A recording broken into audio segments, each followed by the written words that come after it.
Hello കൂട്ടുകാരെ, ഞാൻ കുഞ്ഞൻ. എന്റെ കഥാലോകത്തേക്ക് സ്വാഗതം. കഥകൾ ഇഷ്ടമായെങ്കിൽ ചാനൽ സബ്സ്ക്രൈബ് ചെയ്ത് എന്റെ കൂട്ടുകൂടണേ. നമുക്കിനി കഥ കേട്ടാലോ? ഒരിടത്തൊരിടത്ത് ഒരു മനോഹരമായ കാട്ടിൽ പിങ്കി എന്നു പേരുള്ള സുന്ദരിയായ ഒരു മയിലുണ്ടായിരുന്നു. വലിയൊരു ആൽമരത്തിലായിരുന്നു പിങ്കിയും മറ്റു കുറേ കിളികളും താമസിച്ചിരുന്നത്.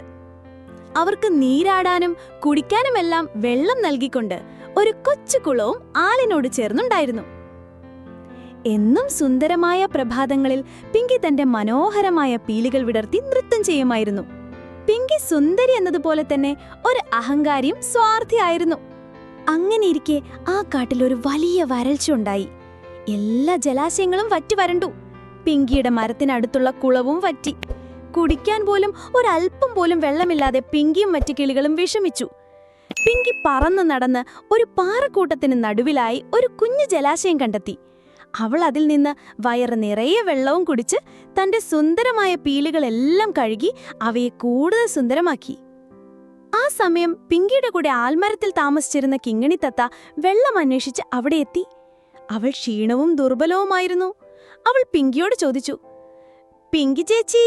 പിങ്കി ചേച്ചി, ഈ കുളത്തിൽ നിന്ന് കുറച്ച് വെള്ളം കുടിക്കാൻ എന്നെയും അനുവദിക്കുമോ?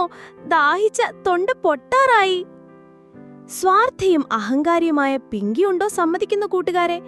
അവൾ പറഞ്ഞു, ഇത് ഞാൻ കണ്ടെത്തിയ എന്റെ കുളമാണ്. ഇതിൽ നിന്ന് വേറെ ആരും വെള്ളമെടുക്കാൻ ഞാൻ സമ്മതിക്കില്ല. പിങ്കിയുടെ സ്ഥാനത്ത് നിങ്ങളായിരുന്നെങ്കിൽ ഇങ്ങനെ ചെയ്യുമോ കൂട്ടുകാരെ? നിങ്ങൾ കൂട്ടുകാരെ സഹായിക്കില്ലേ? പിങ്കിയുടെ മറുപടി കേട്ട കിങ്ങിണിത്തത്ത വിഷമത്തോടെ തിരിച്ചു പറന്നുപോയി. അങ്ങനെ കുറച്ചു ദിവസങ്ങൾ കടന്നുപോയി. വരൾച്ച രൂക്ഷമായി. പിങ്കിയുടെ കുളത്തിലും വെള്ളം വറ്റി. ദാഹം കൊണ്ട് ക്ഷീണിച്ച് അവൾ വെള്ളം അന്വേഷിച്ച് കറങ്ങി. അവൾ തന്റെ പഴയ ആൾമരത്തിന്റെ അടുത്തെത്തി. അവിടം ഒരു കിളിക്കുഞ്ഞു പോലുമില്ലാതെ ശൂന്യമായിരുന്നു.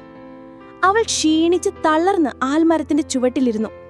അപ്പോഴാണ് കിങ്ങിണിത്തത്തയും കൂട്ടുകാരും ഉഷാറായി സന്തോഷിച്ച് അതിലൂടെ പറന്നു കളിക്കുന്നത് പിങ്കി കണ്ടത്. പിങ്കിയെ കണ്ട കിങ്ങിണിയും കൂട്ടുകാരും അവളുടെ അടുത്തേക്ക് ചെന്നു. എന്ത് പിങ്കി ചേച്ചി, ആകെ അവശയായല്ലോ? അവശതയോടെ പിങ്കി പറഞ്ഞു, ഒരു തുള്ളി വെള്ളമെങ്കിലും കിട്ടിയില്ലേ ഞാനിപ്പോ ചത്തുപോകും.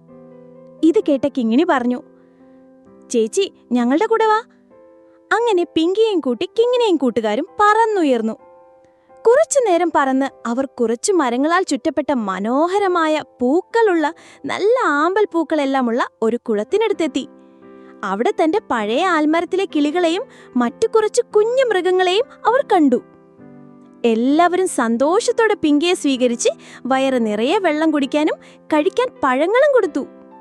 അവിടെ അത്രയും കിളികളും അണ്ണാൻ കുഞ്ഞുങ്ങളും മുയർ കുഞ്ഞുങ്ങളും സന്തോഷത്തോടെ ഒരുമിച്ച് ജീവിക്കുന്നത് കണ്ട പിങ്കിക്ക് താൻ മുൻപ് കിങ്ങിണിയോടും മറ്റ് സഹജീവികളോടും തന്റെ സ്വാർത്ഥത കൊണ്ട് കാണിച്ച ക്രൂരത ഓർത്ത് സങ്കടവും കുറ്റബോധവും തോന്നി. അവൾ എല്ലാ സഹജീവികളോടും ക്ഷമ ചോദിച്ച് ആ വേനൽക്കാലം കഴിയുന്നതുവരെ എല്ലാവരോടും ഒരുമിച്ച് സന്തോഷത്തോടെ ആ കുളത്തിന്റെ അരികിൽ ജീവിച്ചു. എങ്ങനെയുണ്ട് കൂട്ടുകാരെ പിങ്കിയുടെ കഥ? നിങ്ങളാരും പിങ്കി ചെയ്തതുപോലെ കൂട്ടുകാരെ സഹായിക്കാതെ ഇരിക്കല്ലേ? കഥ ഇഷ്ടമായെങ്കിൽ അമ്മയോട് പറഞ്ഞ് ചാനൽ സബ്സ്ക്രൈബ് ചെയ്യാൻ മറക്കല്ലേ?